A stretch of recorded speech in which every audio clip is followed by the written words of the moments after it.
He is a 3-time major champion, 6-time Ryder Cup player, 30 worldwide wins. You don't do that without a fantastic short game. Great to be with you. Let's understand how you hit so many great short game shots. Yep, this has always been the strongest part of my game. I grew up with no practice range, so all the practice time I did as a kid was basically around the short game area. To be honest, as a kid, I wouldn't have known what I was doing. I just got the ball close to the hole. But over the years, I've learned a bit from watching my amateur partners in Pro-Ams. So we're just going to really start off by covering the basic chip. Once you get this right, then you can start doing the fancy stuff. So what I tend to see with a lot of amateurs is they set up reasonable, but as they go to hit the golf ball, they want to get it in the air and they fall back onto their right leg. So essentially, their center of gravity, their sternum, as they're coming in to hit it, is going backwards. If this is going to go backwards, you're going to hit behind the ground and get that double hit. So for me, because in this chip shot you don't have that much time to transfer your weight, I like to see amateurs set themselves very much on their left leg. So as you can see, once I set up on my left side, my sternum moves right on top of the ball or even left of the ball. So watch what happens when I take a practice swing. My practice swing is actually about 4 or 5 inches left of the golf ball. Whereas most amateurs, as they're coming in, their practice swing is brushing the grass 8 inches behind the ball. If you continually practice like this, you're never going to get a good contact. Your hands are going to be very active. All sorts of funny things are going to be happening. You might get the knees going if you're back here. So you're going to get a lot of this. Even have a fresh air like I just did there. Whereas if you sit on your left-hand side and always make sure your practice swing is left. If you're chronic, even making sure it's a foot left of the ball. Once you're on that left side, sit up there, then you can hit that nice quality strike. So when you are setting up there, Padraig, how much weight would you feel you have on your left side there? Would it be 70% maybe? As much as you can get there. Basically, my heel is off the ground. I'm exaggerating it here. I've pushed the ball forward. I've pushed my weight forward. I've taken my heel off the ground. I'm all the way here. I'm 95% over here as my practice drill. On the golf course, because I've got used to it, I'm reasonably comfortable on the golf course. I'm going to be like 75% over here on the golf course. But I've earned that. I've worked hard to get in that position. For sure. For most amateurs, set it up as far left as you can. Get your practice swing left of the golf ball. And then your chipping problems will go away. There is an amount of release of the body. It turns a bit, doesn't it? It does, but you don't have to think about once you're in this position.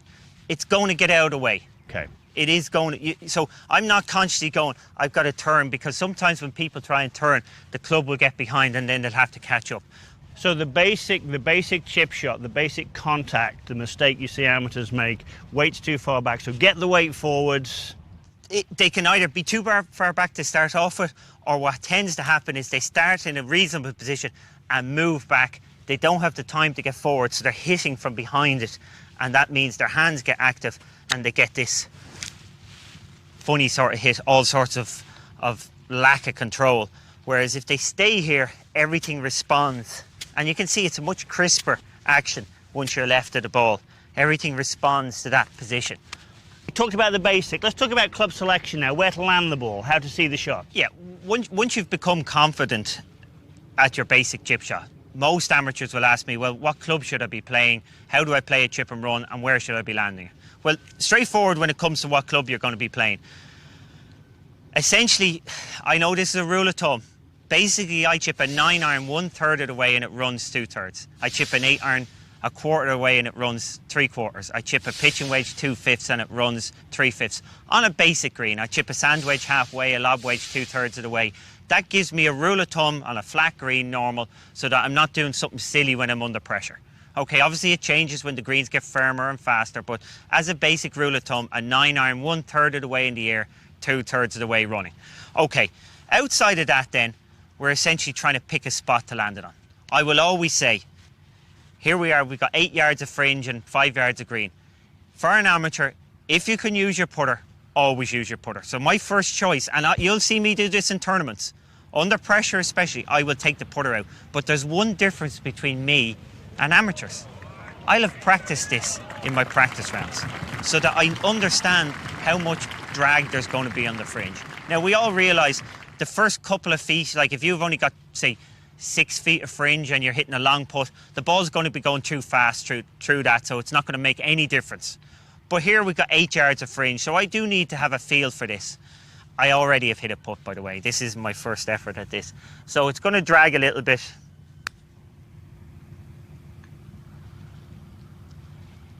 That would be pretty good. But, pretty safe. To be honest, I'd be disappointed with that. And yet it's still within that 5-foot radius. And that's the beauty of putting. Your margin for error is so much greater with a putter. And it's true, a bad putt is always better than a bad chip. That's what I was brought up being taught about. And the fact is, if I can get it inside 5 feet, it's nearly 100% hit rate once you start getting into 5-4 feet. I don't need to get a chip shot or a putt to within a foot. I just need to make sure I don't leave it 8 feet away. And essentially, I'm taking the risk of me hitting a bad chip out here and chipping it to 8 feet, which is only a 50% hit rate on the tour. Well, that's great and very good advice. Let's just imagine here, though, the grass is just a little bit too long to use the putter. What would you do then? Well, this is an interesting one. I would always try and land the ball on the green, if you can, because you're going to get the most consistent bounce off the green surface. If you have to chip the ball through the rough or through the fringe, you can get a funny bounce. Do it when you have to, but if you can avoid it, please do.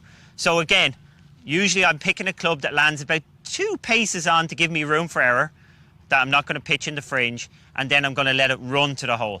But I have a very interesting choice on this particular one here. As we can see here, we have a downslope short of the green, and then the green is quite flat for the 15 feet of green. So I'm going to try and land my ball as close to the end of that slope as I can, because if I mishit it and I land on the downslope, it's going to kick forward to the exact same place as if I hit a good chip. So basically I've widened my area of miss here because of the downslope. So the key is here, if you have slopes in the green, always pitch the ball at the bottom of a slope. And in modern greens, you have a lot of hollows. So actually, if you have a hollow, pitch it in the base of the hollow. That way, if you hit it too easy, it's going to hit the downslope and kick forward. If you hit it too hard, you're going to hit the upslope and it's going to stop. Would you ever open the face a bit to add a bit of loft? I mean, yeah, play it back a bit to absolutely, take a bit off but it? It depends more on the lie and the shot I'm trying to play. With a lob wedge, you're more likely to open up. With a sand wedge and down, you're just keeping a reasonably square club face. Again, it really is about trying to make sure whatever club you're hitting, you're getting a good strike on it.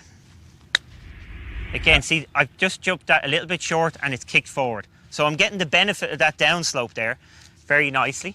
So we'll hit this a little harder. Now I've landed on the flat. Yeah, I like that one, by the way.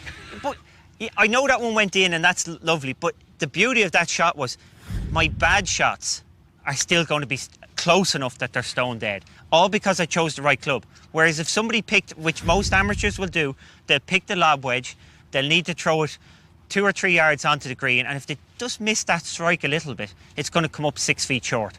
If they just get it a little bit heavy, it's going to go 6 feet by. Whereas my shot here, because I have the downslope, I've got a good margin for error. And the key with chipping is you're trying to eliminate the big mistake. You're always, I know people think, oh, Harrington's always trying to chip in.